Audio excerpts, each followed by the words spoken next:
Look at the progress I've made on the van over the last couple of days. We've got framing, we've got vapor barrier. But don't worry, I've not left you out of all of this. I wouldn't have done anything without showing you. So let's just find out how I did all this.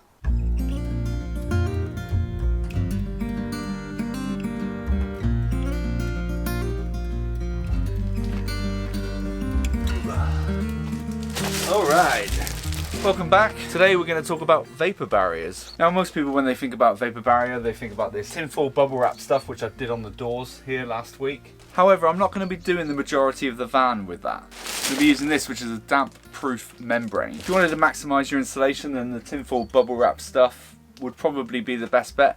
But as this is already insulated to the max, the damp proof membrane is a hell of a lot cheaper. From all the research I've done, apparently it works just as well. Now, I picked this stuff up fairly cheap. It's 3 meters by 4 meters.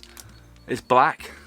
Not that the colour matters because we're going to be ply lining in here anyway. But I picked it up from Screwfix and it was like 20 quid. So I'm hoping this will be enough to do the full inside of the van. Unlike in the last video when I insulated the van, I'm going to do this in stages simply because I'm not sure how much of an indent I'm going to put into this area here. So I'm literally just going to vapor barrier all the bottom bits that have got the recycled plastic bottles in there. And then I'll come to do the rest of it at a later date. Now, I know I said I was going to take a little break from YouTube, and I have, but whilst I was off, I did put some expanding foam in some of these holes like I said I was going to do. So the first job is going to be cutting this back. All of the spillover, as I'm going to call it.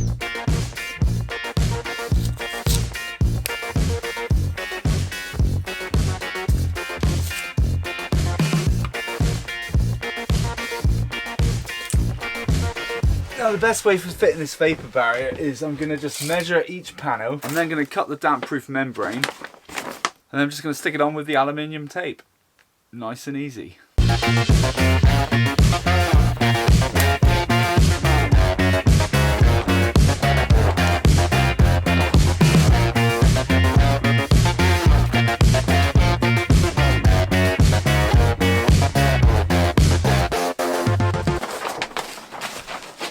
And what I'm going to do, just so I don't waste the foil tape, I'm just going to masking tape it in place and then replace that with the foil. So I also have this wheel arch that I need to work out how I'm going to overcome. I reckon,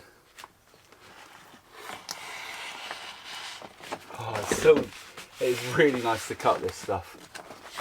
I feel like I'm getting really excited about cutting this membrane, but it's the little things in life.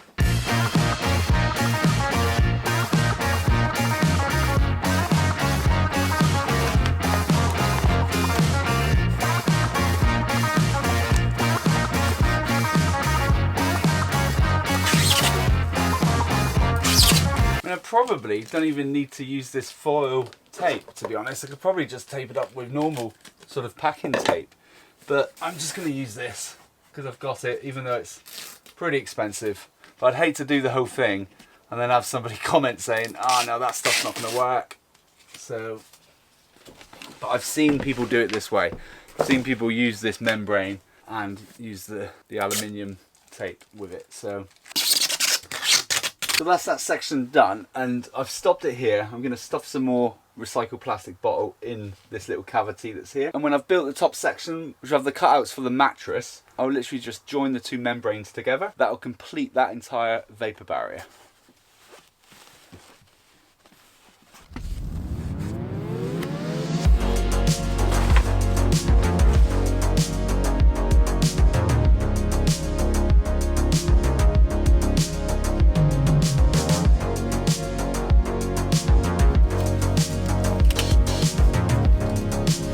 As I'm now doing this part here, which is the sliding door, I'm getting a lot of the same questions. A lot of people have been asking me, am I not putting any windows in this van? And the long and short of it is, if you know anything about my previous van, I didn't have any windows in that, and I actually really liked it. And the main point for no windows is, one, it's stealth, so that, you know, I can park up anywhere. I've got no fear of anyone looking in. Some of the negatives of not having any windows is that it's not going to be that light in here, but For me, I'd much rather have the doors open and let some natural light in. And once I put my swivel double seat in anyway, that should open the space up and let a lot more natural light through. But later on as I go on, if I feel the need that I do want to put some windows in, it's not going to take much just to rip this out and then just put some windows in. If I am to put any windows in, they will literally be on the sliding door and the 2 rear doors, and that's pretty much it. I think with a lot of these sort of like van builds and things, you can get caught up on thinking that you can't change things once you've already done it. That's why it's always wise to sort of have a van before, or to rent one, just to see, you know, what you're going to use it for, whether you're going to need the things that you think you're going to need. I remember when I was travelling in New Zealand, we had a van with a shower on it, and I thought that was going to be the best thing since sliced bread. But the majority of the campsites that we stayed on had showers, so we never used it. It ended up just being somewhere for me to throw my wetsuit. If I hadn't experienced that, I probably would have thought, I need a camper van with a shower in it. The long and short of it is, I don't. There's no point in getting caught up thinking that anything that you do has to be permanent. You can always change things.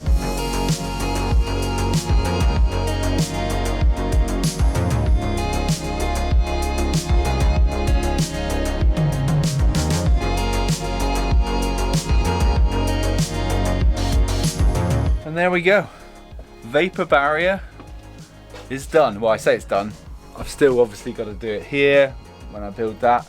Still got to do the ceiling, but I'm not going to even attempt to start that until I've cut all the holes that I need to cut. That took me a lot longer than what I thought it did. I thought it'd be a couple-hour job. It's ended up taking me 8 hours. I don't know where the time went, but these things happen. So in the morning, I think I'm going to come back and I'm going to start framing the walls ready for the ply to go back on. And I think I'm going to do it a little bit differently.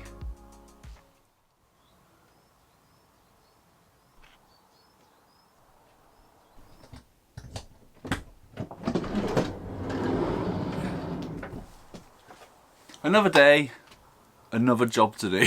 I'm going to start framing out the walls, literally, just so that when I come to put the ply back on, I've got something to screw to. A lot of you are probably thinking, well, what's the point in framing it? And I kind of agree. The ply was originally just screwed into the walls here. And the issue when you use this recycled plastic bottle insulation, as soon as you start drilling holes in the metal framework, the drill bit gets caught up in the plastic and the drill bits normally snap. So I'm going to frame it nice and easy, so then when I come to put the ply up against that, I've got something nice and sturdy and thick to screw it onto. The majority of people use like a piece of wood like this. They frame that on there so they've got a nice straight edge to start putting their ply lining onto. And as great as that is, this batten is like 25mm thick, and I don't really want to lose too much space from the inside of the van. So what I'm going to do is I'm going to build my own strips, and I'm going to use the 12mm ply that I used on the floor. I'm going to cut it into strips and then screw it on. That will be what I screw the ply onto. Sounds simple, right?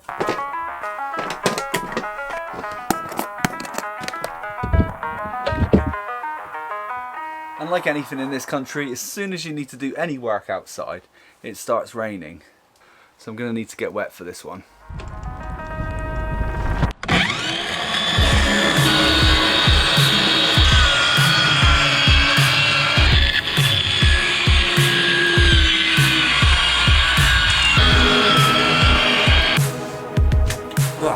I mean, getting wet is one thing, but wet sawdust, yuck.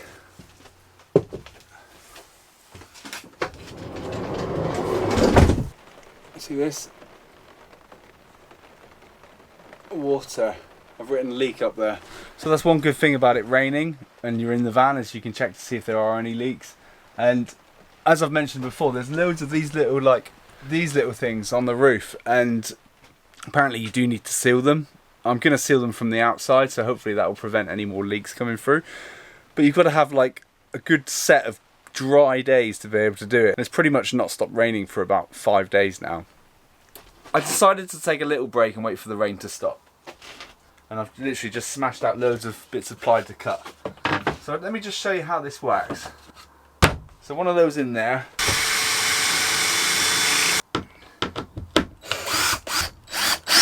And that's it. So now, when I get my ply back up, and this is too thick, but just say this was the 6mm ply that I was going to put back on there, that would sit up against that one there, and it should be flush all the way down.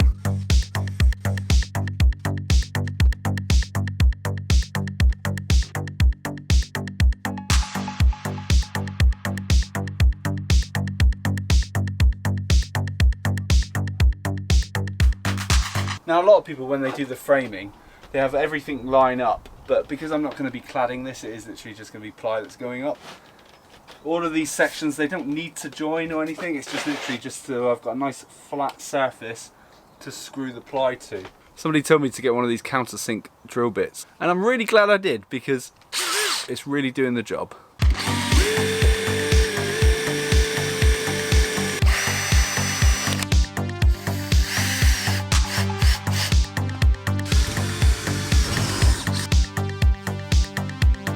Like what anyone would tell you when they're building a van, nothing's straight, nothing's level, so trying to find like a nice square edge is proving to be quite difficult.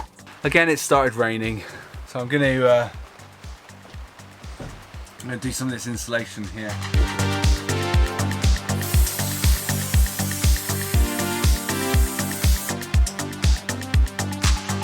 You see how I've used the recycled plastic bottle insulation and stuck it in here, and I just need to vapor barrier over that, get it all sealed in, and then that should be it for the day. I have done this side already because it's hammering it down outside. I just figured I'd just shut the doors, crack on with it in the dark, and yeah, it's come out really well. I know it's going to be warm in here because I've been working and I'm already too hot.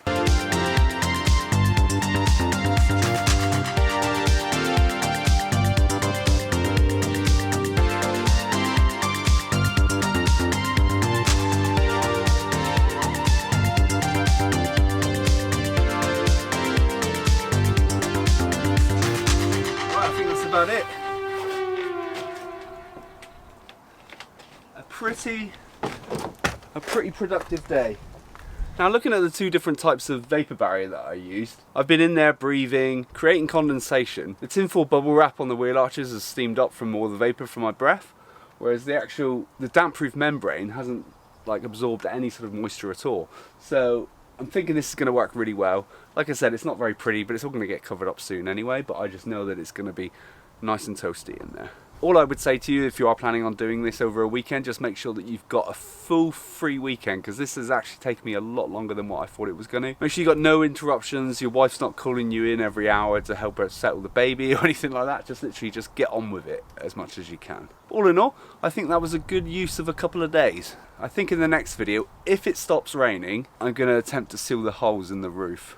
If you want to follow along with this journey of this camper van build, check out this playlist here, and I'll see you next week. Cheers!